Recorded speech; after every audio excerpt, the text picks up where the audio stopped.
Think changing your oil every 5,000 miles is enough to get your Honda to 300,000 miles? That's the exact belief that's already shortening your engine's life right now. I've worked on Honda engines for 15 years. The owners who make it to 300,000 miles aren't doing one thing every 5,000 miles. They're doing 7. The owners who call me at 90,000 miles with a burning oil problem, a failing CVT, or a coolant leak they never saw coming, almost all of them were doing the same thing. Oil change. Done. See you in 5,000 miles. That single-point maintenance mindset is costing Honda owners thousands of dollars in repairs that are completely preventable. Here are the 7 things that actually need to happen at every 5,000-mile interval if you want your engine to outlast your mortgage. Thing number 1. Check your engine oil level and its color at every 5,000 miles, not just change it. Honda's maintenance minder might tell you to go 7,500 or even 10,000 miles between changes depending on how you drive. But the mistake is waiting for the light and never checking the dipstick in between. I have pulled oil from Honda engines at 6,000 miles that looked like used motor oil from a diesel truck. Black, thick, particle heavy. Engines driven with that oil for 10,000 miles without a check are running on fluid that's doing more harm than protection. At every 5,000 mile mark, pull the dipstick. If the oil is dark brown to black, change it regardless of what the minder says. If it's honey-colored or amber, you're fine. And if you see a gray milky tint, that's coolant in your oil, and you stop driving and call a shop immediately. That milky tint means a head gasket or oil cooler issue, and every mile driven after that multiplies your repair bill. I've seen that mistake turn a $900 fix into a $4,200 engine teardown. Thing number 2. Test your coolant's pH, not just its level. Honda's engine coolant Type 2 Blue or the newer Type 2 Green doesn't just transfer heat. It also carries corrosion inhibitors that protect your radiator, water pump, and aluminum engine block. Those inhibitors break down over time. The coolant can still look blue or green at 80,000 miles, while its chemistry has gone acidic. Acidic coolant destroys water pumps from the inside. I've seen Honda water pumps fail at 90,000 miles on engines that should run them to 200,000 because the coolant was never tested. A pH test strip costs $8 on Amazon. At every 5,000 mile check, dip a strip in your coolant reservoir. You want a pH between 7 and 11. Below 7 means the inhibitors are gone. When that happens, a coolant flush is not optional. It is the cheapest $120 you will spend on that engine. Thing number 3. Inspect your cabin air filter. This one directly affects your engine in a way most owners don't realize. A clogged cabin air filter strains your blower motor, and when your HVAC system is working harder, your engine management system compensates, particularly on Hondas with Eco Mode and idle stop systems. A restricted airflow also degrades defrost performance, which in cold climates forces you to idle the engine longer. Longer cold idling means more fuel dilution in the oil. Honda cabin air filters should be replaced every 15,000 to 25,000 miles. But they can clog faster if you drive on dirt roads or in dusty environments. At your 5,000 mile inspection, pop the glove box, slide it out, and look at it. If it's gray and packed with debris, replace it. A Honda OEM cabin filter runs $12 to $18. This takes 4 minutes and costs less than 2 latits. Thing number 4.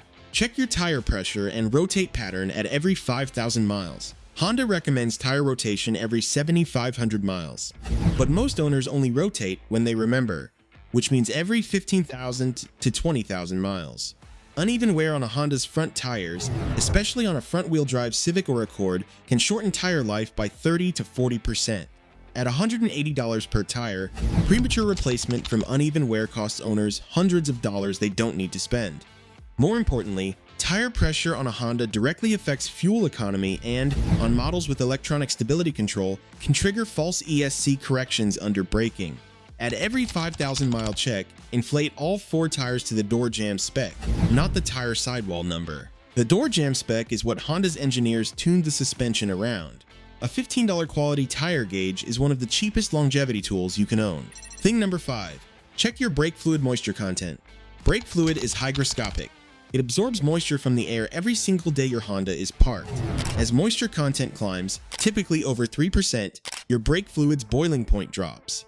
In normal daily driving, this rarely matters, but in a panic stop in mountain driving or in stop-and-go traffic in summer, elevated moisture in brake fluid can cause vapor lock.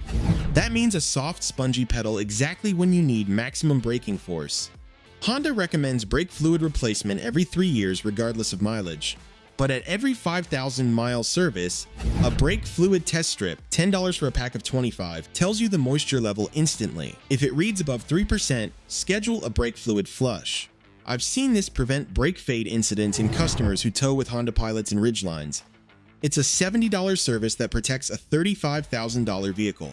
Thing number 6. Check your battery's cold cranking amps, not just its voltage. A Honda battery reading 12.4 volts at rest looks healthy.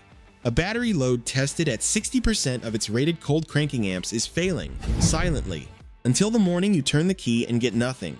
In Honda's stop-start system on 2019 and newer models, a weak battery causes the system to cycle incorrectly, which wears your starter and alternator faster.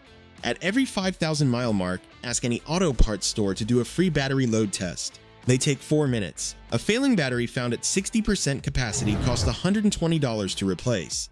A dead battery on a cold morning, a tow truck call, and a premium price at an auto shop costs $250 to $400. Test it on schedule and you always choose. Thing number 7, the one I mentioned at the start. If you own a 2016 or newer Honda with a CVT transmission, this one is non-negotiable. Check your CVT fluid at every 5,000 miles and change it every 30,000 miles at the absolute latest. Honda's official recommendation is 90,000 miles under normal conditions. Normal conditions does not mean your commute. It means light highway driving in a temperature-controlled environment with new fluid at the factory spec viscosity. Real-world Honda CVT transmissions that are run on the original factory fluid to 90,000 miles develop belt wear and pulley glazing that starts at around 70,000 miles. I have seen CVT replacements on Honda HR-Vs and CR-Vs at 95,000 miles, a $3,500 to $5,800 transmission job that would not have happened with a 30,000-mile fluid interval. The CVT fluid itself costs $25 to $35 per quart. A drain and fill takes 2 to 3 quarts, that's a $100 service versus a 5,000 transmission. Choose wisely. 7 things: oil condition, coolant pH, cabin filter, tire pressure and rotation, brake fluid moisture, battery load, CVT fluid. None of these cost more than $150 total if you do them yourself. All 7 together cost less than 1 hour of dealer labor. Honda engines are built to last. They don't fail because they're poorly engineered. They fail because owners treat them like appliances instead of machines that need a system. Build these 7 checks into every 5,000-mile habit, and 300,000 miles is not luck. It's math.